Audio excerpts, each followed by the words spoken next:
Mtazamaji wa Dar es Salaam Tanzanite TV, kama kawaida ukiwa na mimi mtangazaji wako Charming Mama katika kipindi kizuri kabisa cha maisha na watu. Na leo hii basi nipo mitaa fulani ya Rusumo na nimekutana na watu wa Pwani. Mjukuu wa Dikupatile akiwa na mke wake kipenzi. Bwana, mambo vipi? Mambo good. Karibu. Tuko good. Asante. Heli ya mwezi mtukufu wa Ramadhani. Fresh tunaenda nao. Kama kawaida tupo kazini. Mambo yanasonga. Mambo yanasonga kabisa. Unajua leo nimefurahi sana mjukuu wa Dikupatile.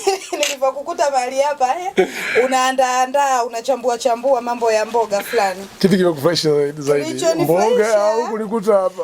Kukukuta hapo kwa jambo la kwanza. Shida sio kukukuta hapo, hata mazingira ambayo uliopo, lakini na tukio linaloendelea. Unaloendelea nalo hapa la kuchambua mboga.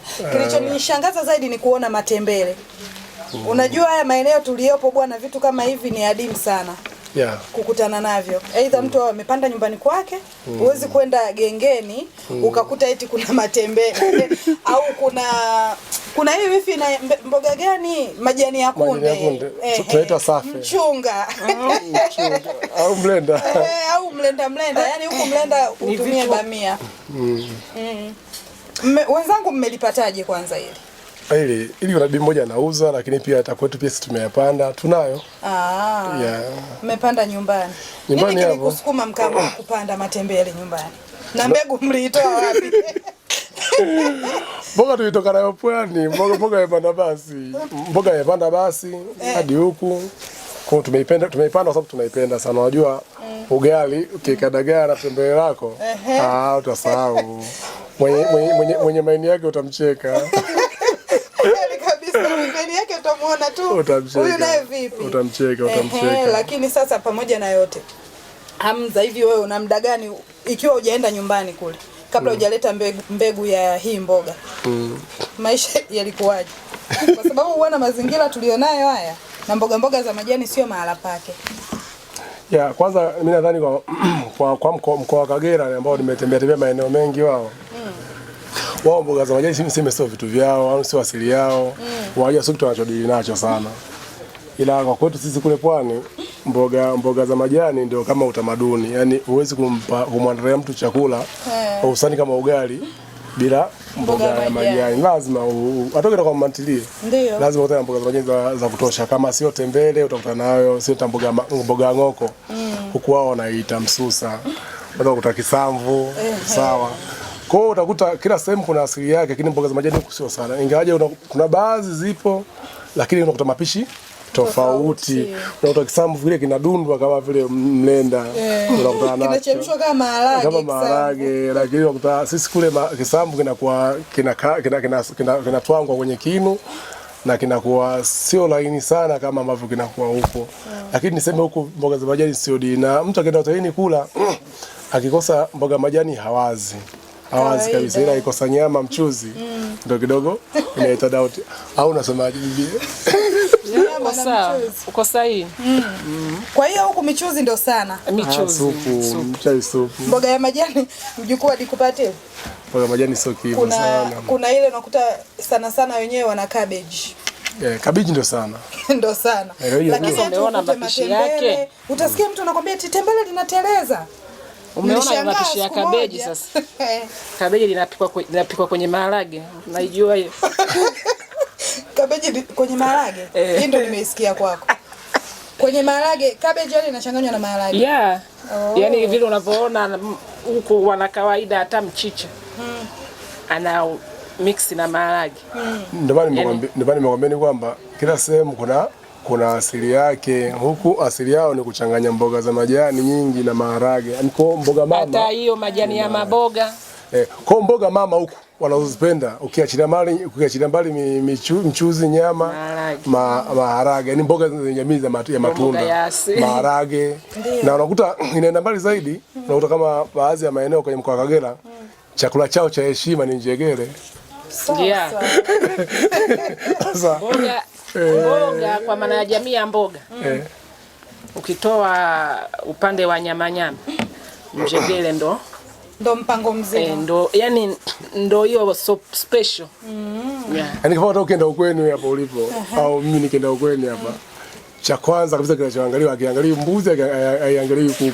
Njegere umewekewa. Kama hujawekewa njegere, jua ni mtu wa kawaida sana. Aisee, kwani kila sehemu na utaratibu wake. Lakini sasa tukiachana na hizi mboga za majani, kuna swala moja bwana Hamza, siku moja nilijiuliza sana. Nguruka, mjukuu wa Dikupatile na wifi yangu hapo. Nguruka si mnazifahamu zile. Yeah. Unajua bwana zile samaki ni kama vile zinatokea pale kule mikoa ya Pwani, sana sana Morogoro, yeah. Dar es Salaam. Lakini niliwahi kupanda basi na jamaa fulani wa Kigoma. Alipandia pale Nyakanazi, nikamuuliza kuna hizi samaki zinaitwa nguruka. Aisee, tulipata shida sana mpaka kuja kuzijua. Akampigia mpaka simu mwenzie, anamwambia nguruka ni samaki gani? Akasema huenda labda zina jina letu. Nikamwambia mpaka namna zinavyopikwa, kwamba unaweza ukachoma tu, yani ukapika ugali wako yenyewe ni kuiosha tu na kuchoma. Wengine hivi kama mboga ikiwa nyingi hadi unaiosha. Hivi umeona? Alafu unaweza ukala mchana upande mmoja, usiku upande mwingine na ugali. Umekata kachumbari yako. Maisha yanakwenda. Unafikiri kwa nini Kigoma hazipo sana kama ambavyo zipo Morogoro na uko Dar es Salaam? Mboga rakshal. Yaani mboga ya chapchapu. Kwa wale mwendo kasi, wale ambao hawahitaji mambo mengi. Mwendo kasi. Watu bwana mjini na mtu unaweza kuzungumza naye akakuacha. Kuna mtu anakuambia eti mwenzangu ulipita pale nilikuwa nakuita, lakini mwenzangu daima mbele. Daima mbele. Unaitwa lakini ugeuki. Nikasema mji umenishinda. Acha nirudi zangu Kagera. Basi yale maisha ya rakshari, yani maisha ya chapchapu yale. Kwa maini sawa wameinvest watu wa Pwani. Kwa Morogoro pale kama ilikuwa ndo soko kuu. Yaani kama kitovu. Kwa ule ukanda wa Pwani wote ule mzigo anguka ukitoka Kigoma ulikuwa unafikishwa Morogoro. Kwa Waruguru pale na Wapogoro. Umeona bwana, baada hapo ndo wanasambaa Pwani. Pwani wao wamekuja kuwapenda zaidi kuliko Kigoma wanakotoka. Kwa nahisi wale nguruka wale Kigoma ilikuwa inachukuliwa watu ambao kidogo ambao hali yao mbaya hawana uwezo wa kununua migebuka. Na kwa sababu watu hawataki kuonekana wako chini zaidi, walikuwa wana mpango nao na walikuwa hawataki hizo dharau. Kwa ndio maana wanadili sana nafikiri na soko la nje. Ambao hawezi kununua migebuka nayo imekaa unyama. Kwa ndio maana kuna vitu vingi ambavyo vinasambaa, kuna vitu vingine vinakuwa sehemu fulani kama tukizungumza kama sukari guru. Mzee habari ya sukari guru, lakini mtu asijue sukari guru nini kwenye mazingira haya ya kanda ya Ziwa au pengine mazingira ya mkoa wa Kagera kama hivi.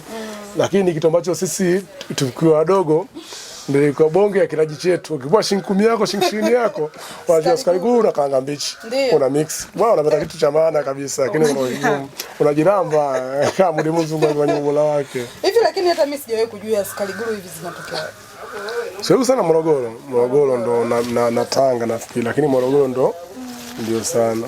Sawa, lakini pamoja na yote mjukuu wa Dikupatile, kwa kumalizia, upo unamsaidia mama hapa kuchambua tembele.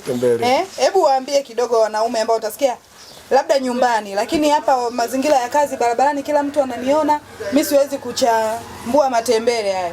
Lakini naona upo kaka hapa unaendelea. Sio shida zako. Simlaumu mtu ambaye hawezi kuchambua tembele maeneo yake ya kazi au kumsaidia majukumu mama sehemu yote ambayo atakionekana na watu wengi. Huyo simlaumu kulingana na tamaduni na mila na tamaduni ya sehemu husika. Unajua tamaduni ya huku nilipochunguza mimi kwa kuhisi au nahisi kwamba kuna wamegawa tabaka sana, kuna kazi za kike na kazi za kiume, sawa? Ingaje mfumo wake sawa umeanzia huko. Tangia utoto. Sisi unakuta hatuna majukumu, ni majukumu ya kike wala ya kiume. Kama ni majukumu ya kutwanga, mtatwanga wote. Kwa hiyo ni vitu ambavyo tumefundishwa tangu tukiwa watoto wadogo kabisa. Utapika, utaosha vyombo. Yaani ni kawaida kabisa. Kwa hiyo imepelekea hata michezo baadhi mna share. Kuna michezo ya kiume wanawake wanaicheza kule kwetu. Kuna michezo ya kike wanaume pia wanaicheza. Kwa hiyo tumeishi mazingira ya kushare sana. Kwa haya ni matokeo ya maradhi ambayo pengine nimekuwa nao tangu nikiwa mdogo. Kwa haya ni matokeo tu. Kwa hiyo sioni haya. Ni kawaida kabisa yani. Hata kupika unikuta ni maskani, mimi ni kitu ambacho ninachokipenda kupika. Kwa hiyo unaweza ukaja ukasema jamaa vipi tena? Au unaliunda vizuri. Mimi naliunda naona kawaida tu. Kwa sababu ukija ambao una mila hiyo au tamaduni huo utanichukulia tofauti kwa hivyo kwa ujumla. Kwa upande wako wifi yangu unajisikiaje? Upo na mzee amejiachia namna hii anachambua matembele safi kabisa. Ndio maana unaona nipo. Sipwai wala steteleki. Unazidi kunawili. Kuba umelishikilia kweli kweli. Na mtazamaji, kama ambavyo tumeshakwisha kutangulia kusema, leo hii hapa tumekutana na Tembele. Nipo na wifi yangu na atatuelezea basi kidogo tu ili Tembele leo anaenda kulipika vipi. Mrs. Dikupatile. Ya, kiufupi tu Tembele hili tayari ndo limekwisha andaliwa kwa hatua za awali, hapa tayari kwa ajili ya kwenda jikoni.